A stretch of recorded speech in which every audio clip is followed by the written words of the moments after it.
Long ago, before the fens were drained, the moon, when it shone down, lit up everywhere so the people who lived there could move around between houses, perhaps go down the pub, and all in all enjoy a good life. And on those few nights a year when the moon was having a rest, well, they were the nights they stayed at home, because the dark things, the horrible things, the things you wouldn't really talk about, they would rule the roost. And the moon heard about this, and when those rest days came for them, the moon decided, I'm going to go down and I'm going to have a look and see if what I hear is correct, that the horrible things start to roam when I'm not shining. And so the moon came down with a great cloak, with a hood, and it had the hood up so that there was only enough light coming out to light the way, and the moon started to walk the fens. And as the moon walked, it could see the pools, the splashes, the marshes, the damp areas. But it also felt those horrible things. The bogles, the boggarts, the will-o'-the-wisps and the dead hands. The moon could feel them coming closer, and they knew they were looking at the moon who banished them from the fens for days and days every month, only allowing them those few days to rule the roost and roam and make people's lives a misery with their knocking on doors and their scratching at windows. And the old moon trod down a track that looked sound but was anything but. A foot slip, was grabbed by a root and held fast. And as the moon tried to pull that foot back, the other foot was grabbed. They were grabbed by roots that were holding tighter and tighter and tighter, and the moon could not escape. And the bogles and the boggarts and the dead hands and the will-o'-the-wisps, they struggled and fought with the moon and pulled her down on the ground. But as she lay there struggling, suddenly she heard a cry, a man calling for help, help.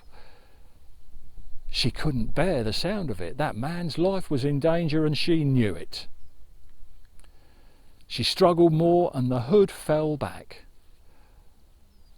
And the light of the moon spread around all over the fence.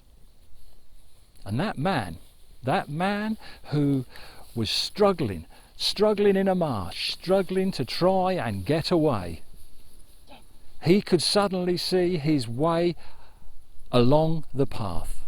He could also see the bogles and the boggarts running as fast as they could to get back to the dark places.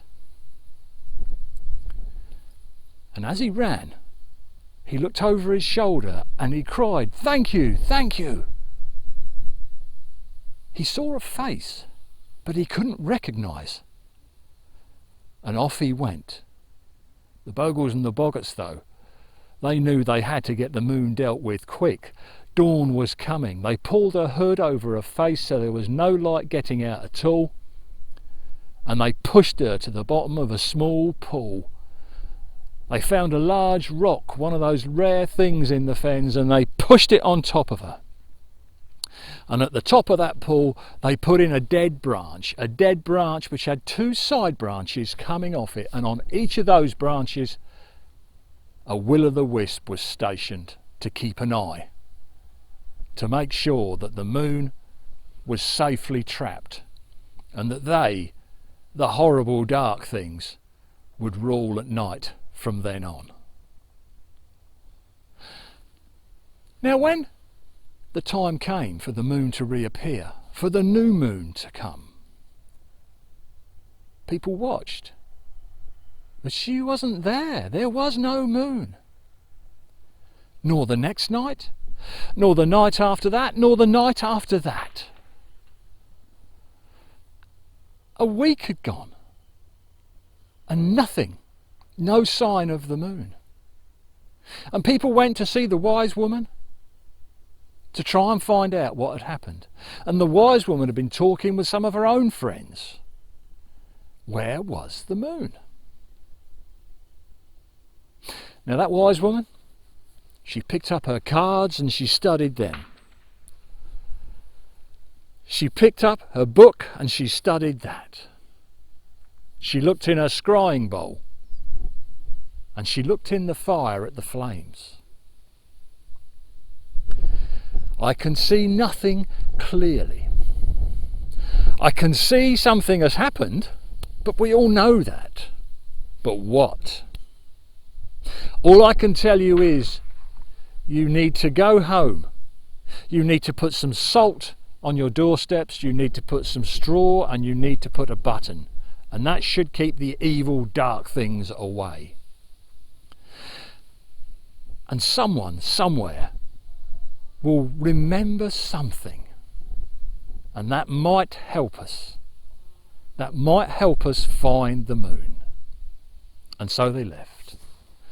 And a few nights later, that men were in the pub and they were talking about the moon. Had anyone heard anything? Had anyone seen anything?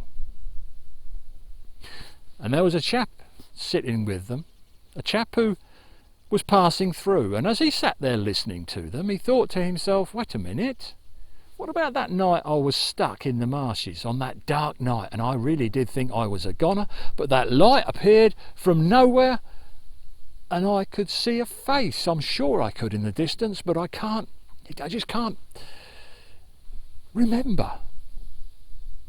And he told those men, and they said, you're coming with us. And they took him to the wise woman, and she listened to him, and again she looked at her cards, she looked in her book, she looked in her scrying bowl, she looked in the fire.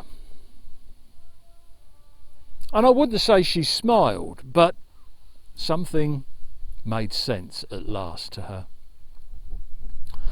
And she told them, tonight it's got to be, tonight you are going into the fens. This chap will lead you. He knows exactly where he's going, although he might not remember it. And you will find the moon. But each of you is going to take a piece of hazel stick for protection, and each of you is going to have a stone in your mouth to stop you talking until you find the moon, or where she is. Only then will you take that stone out. And they all went home, and they waited for night, and they set off. And the chap the moon had rescued was in the lead, and they all huddled to him. And as they walked, they could feel the bogles and the boggarts and the dead hands, and they could see the will-o'-the-wisps flickering around. And they carried on, and they carried on. And they noticed in the distance there was one will-o'-the-wisp that never really moved. Wasn't really trying to lead them astray. And they carried on walking, and they were in that direction. And after a while, that one will-o'-the-wisp became two.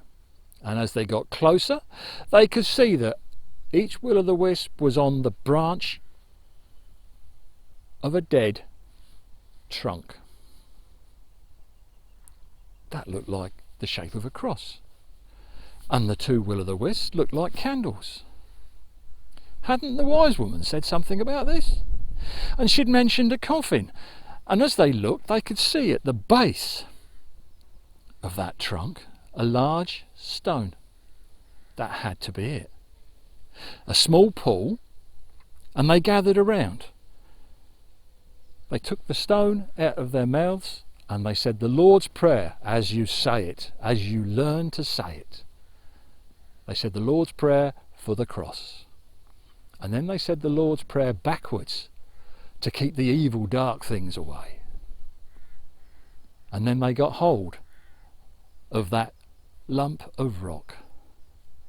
They all struggled and held and pushed and pulled and twisted and lifted and pried until eventually from one end they could see a yellow face, a smiling face looking up at them out of the water. They lifted more, and soon that face and the rest of its body, the moon, shot up into the sky, and moonlight opened up and shone all around them. And as they looked around, they could see the Bogles and the Boggarts and the dead hands running to hide in the dark places. And ever since then, that moon, when she's shining, she shines brightest on the fens, to remember how she was treated when she came down to earth.